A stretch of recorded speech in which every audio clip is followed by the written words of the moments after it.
தமிழ்நாட்டு அரசியலில் இந்திய நாட்டு ஆளும் கட்சியினருக்கும் புதிய பழைய எதிர்கட்சியினர்களுக்கும் ஒரு சவாலாக இருந்து கொண்டு வாங்க 26ல பார்க்கலாம் அப்படின்னு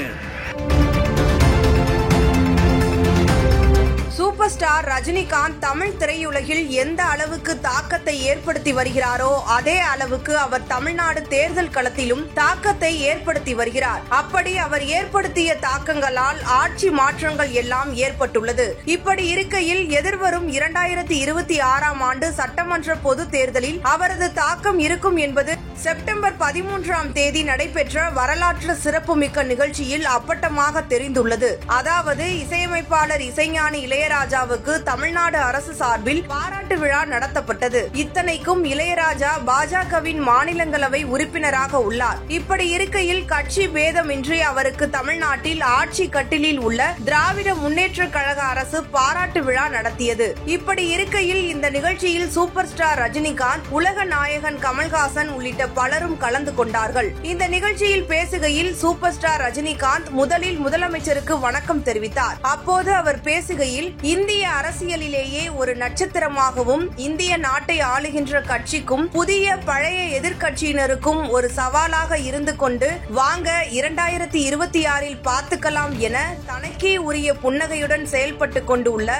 தமிழ்நாடு முதலமைச்சர் எனது நண்பர் மு.க. ஸ்டாலின் அவர்களுக்கு வணக்கம் என்று பேசத் தொடங்கினார். அவரது இந்த பேச்சு என்பது ஏதோ அந்த மேடைக்கு அலங்காரம் சேர்க்கும் பேச்சாக அரசியல் தளத்தில் பார்க்கப்படவில்லை. மாறாக அவர் புதிய எதிர்க்கட்சிகள் என்று நடிகர் விஜய் தொடங்கியுள்ள தமிழக வெற்றி கழகத்தை குறித்துதான் குறிப்பிடுகிறார் என்று பரவலாக பேசப்பட்டு வருகிறது.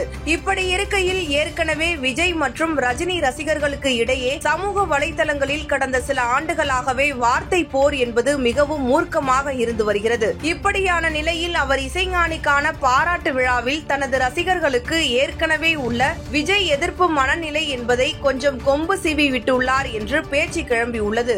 ஏற்கனவே அரசியல் கேள்விகளுக்கு செய்தியாளர்கள் சந்திப்பில் பதில் அளிப்பதை தவிர்த்து வரும் ரஜினிகாந்த் இந்த மேடையில் முதலமைச்சருக்கு வணக்கம் வைப்பது என்பதை வேறு வகையில் செய்திருக்கலாம். ஆனால் அவர் புதிய எதிரிகள் என குறிப்பிட காரணமே விஜயை அட்டாக் செய்வதற்குத்தான் என்று பேசி வருகிறார்கள். இவரது இந்த பேச்சு தொடர்பான யூகங்கள் பலவும் தற்போது அரசியல் தளத்திலும் சினிமா துறையிலும் வேகமாக பரவி வருகிறது.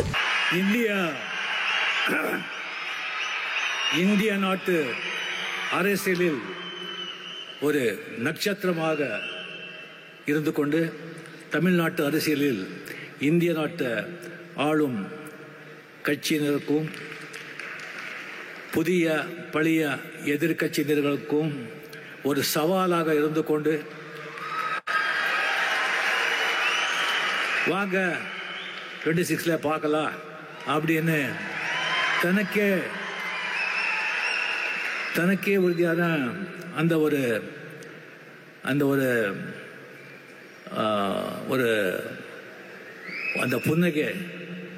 அந்த புன்னகையுடன் செயல்பட்டு கொண்டிருக்கும் சிஎம் அவர்களுக்கு மதிப்புரிய என்னுடைய நண்பர் தமிழக முதலமைச்சர் மு.க. ஸ்டாலின் அவர்களுக்கு என்னுடைய முதற்கண் வணக்கத்தை தெரிவித்துக் கொண்டு